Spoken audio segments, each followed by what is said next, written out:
અમને મોટી ચિંતા હતી કે આ પિંડારક તીર્થમાં કથા કરવા જઈએ છીએ, આજુબાજુ કોઈ ગામ નથી.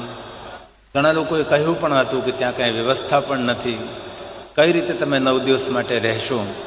પણ ખરેખર જગાભાઈને ખૂબ ખૂબ ધન્યવાદ કે હરદાસભાઈ પબાભાઈને ત્યાં અમારી સુંદર વ્યવસ્થા કરી, અમારા ઉતારાની વ્યવસ્થા કરી અને સુસુવિધાયુક્ત સુંદર વ્યવસ્થા સાથે. તેથી હરદાસભાઈના પૂરા પરિવારને હૃદયથી મારા પ્રણામ.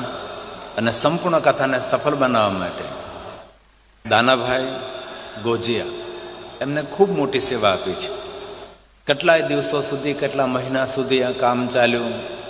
ત્યારે આ કથાનું સ્થળ નિર્માણ થયું, આટલી ભોજનની મોટી વ્યવસ્થા, મહેમાનોને રહેવાની વ્યવસ્થા, આપણે સૌને બેસવાની વ્યવસ્થા, એટલો મોટો પંડાલ પવનની વચ્ચે અને વરસાદી વાતાવરણની વચ્ચે પણ આ ભગવાન મહાદેવની કથાનું આયોજન કર્યું. તેથી અખિલ ભારતીય અદુવંશી આહિર સમાજને જેટલા પ્રણામ કરીએ અને જેટલા ધન્યવાદ આપીએ એટલા આપણા માટે ઓછા કહેવાય. ટેલિવિઝનના માધ્યમથી, અમારી ગુજરાતની ચેનલ સદવિદ્યા ચેનલના માધ્યમથી, સોશિયલ મીડિયાના માધ્યમથી, ગિરિબાપુ ઓફિશિયલ યુટ્યુબ ચેનલના માધ્યમથી હજારો લાખો શિવ ભક્તો ભગવાન મહાદેવની કથાનું શ્રવણ કરે છે. બસ કથાનું અમારો એક ઉદ્દેશ છે, જે દ્વારકાધીશ ભગવાન દ્વારકાધીશનું દર્શન કરવા આવે છે, બેટ દ્વારકા જાય છે, નાગેશ્વર મહાદેવ જ્યોતિર્લિંગનું દર્શન કરવા જાય છે, એટલા બધા યાત્રિકોને પિંડારક તીર્થની અંદર આવવા એક વિનંતી છે અમારે સૌને. કે પિતૃને તારનારું તીર્થ છે, પિતૃને મોક્ષ આપનારું તીર્થ છે, પિતૃને પરમગતિ આપનારું તીર્થ છે. પિંડ તારક તીર્થ છે, પિંડારક તીર્થ છે. તેથી જે દ્વારકા જાય છે એ સૌને આપણે યાત્રિકોને વિનંતી કરીએ, દૂર નથી, રોડથી હાઈવેથી નજદીક છે. થોડા અંદર આવો એટલે કેટલું સુંદર દિવ્ય દર્શન. મહર્ષિ દુર્વાસા મુનિની તપસ્થલી, અને આ સ્થળ પર દુર્વાસા મુનિ એકલા નહીં રહેતા હતા, અસંખ્ય ઋષિમુનિઓ સાથે 12,000થી વધારે સંતોની ઉપસ્થિતિ હતી. દુર્વાસા મુનિ સાથે સૌ સાધના કરતા હતા, સૌ તપસ્યા કરતા હતા. તેથી સંતોના તપથી આ ધરતી તપસ્વી ધરતી છે. આ પૃથ્વી આપણી સૌની મનોકામના પૂર્ણ કરનારી છે, રીતિ સિદ્ધિ આપનારી ધરા છે.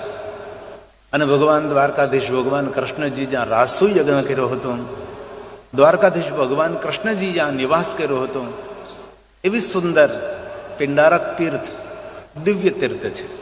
અને આપણે સૌ આપણા ભાગ્યના વખાણ કરીએ છીએ કે આવા પવિત્ર તીર્થની અંદર આપણે સૌ ચૈત્ર માસની અંદર ભગવાન મહાદેવની કથાનું શ્રવણ કરી રહ્યા છીએ. તેથી આપણું પણ કોઈ પુણ્ય હોય, આપણા પણ કોઈ ભાગ્ય હોય, આપણો કોઈ પૂર્વજન્મના પુણ્યનો ઉદય થયો હોય. તેથી આપણને સૌને ભગવાન મહાદેવની કથા સાંભળવાનો અવસર આ પિંડારક તીર્થની અંદર પ્રાપ્ત થયો છે. અને સમગ્ર આહિર સમાજનો આભાર ને ધન્યવાદ વ્યક્ત કરું છું કે આ કથા કહેવાનો અવસર મને પ્રાપ્ત થયો છે. તે બદલ સમગ્ર આહિર સમાજને ખૂબ હૃદયથી મારા પ્રણામ, ખૂબ હૃદયથી અમારા ધન્યવાદ કે આપ સૌએ એક અવસર આપ્યો છે કે આ પવિત્ર તીર્થમાં ભગવાન મહાદેવની કથા ગાવાનો અવસર મળે. તો આવો શિવ મહાપણ કથાનો પ્રારંભ કરીએ. એ પહેલાં 1 મિનિટ માટે જે ચોપાઈ આપણે કંઠસ્થ કરવાની છે, સુંદર વિષ્ણુ યાગ ચાલે છે. અમારા ધવલભાઈ શાસ્ત્રી સુંદર વિપ્ર કુમારો દ્વારા સુંદર યજ્ઞ સંપન્ન થઈ રહ્યો છે. રોજ યજ્ઞની પરિક્રમા કરવા માટે જજો. બપોરે કથા પૂર્ણ થાય, ભોજન પ્રસાદ લઈ, આપણી પાસે સમય હોય તો પછી સાંજે કથા પૂર્ણ થાય. કારણ કે 2 સેશનમાં કથા છે, 2 છત્રમાં કથા છે, 9 થી 12 ને 3 થી 6. તો 3 વાગે સમય મળે તો 3 વાગે, 6 વાગે સમય મળે તો 6 વાગે, સવારમાં સમય મળે તો સવારમાં. પણ યજ્ઞનારાયણને પરિક્રમા કરવાનો ખૂબ મહિમા છે. ચારો તરફ પરિક્રમા કરવા માટેની સુંદર વ્યવસ્થા પણ છે. તેથી મારા ભાઈઓને પણ પ્રાર્થના, બહેનોને પણ પ્રાર્થના, જરૂર વિષ્ણુ યાગ યજ્ઞકુંડની પરિક્રમા કરવી જોઈએ. હું રોજ માટે કથા પૂર્ણ થાય 6 વાગે એટલે વિષ્ણુ યાગ ધવલભાઈ શાસ્ત્રીની સાથે હું પરિક્રમા કરવા માટે જાઉં છું, તો આપ પણ જવા પ્રયાસ કરજો તે પ્રાર્થના સાથે.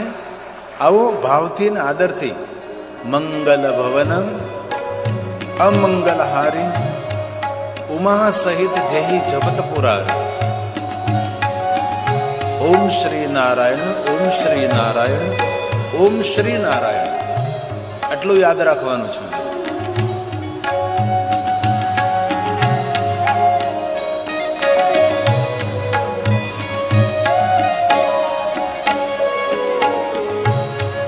મંગલ ભવન અમંગલહારી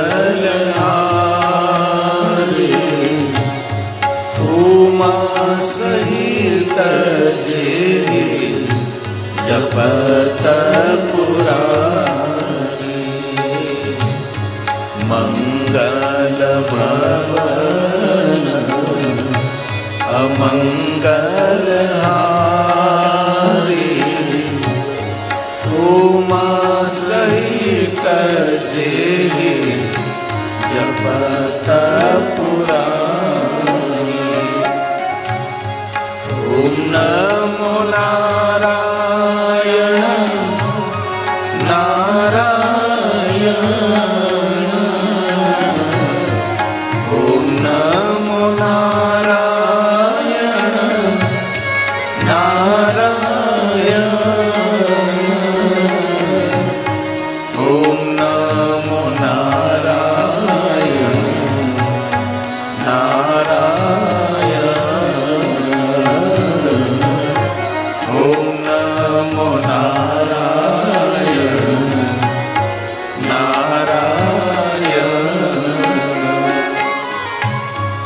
ઓમ નમો નારાયણ નારાયણ. ઓમ નમો નારાયણ નારાયણ.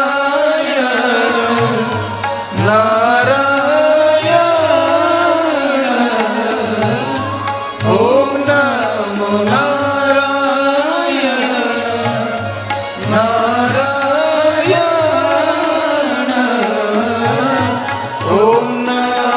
નારાયણ નારાયણ. ઓમ નમો નારાયણ નારાયણ. ઓમ નમો નારાયણ નારાયણ. ઓમ નમો નારાયણ નારાયણ.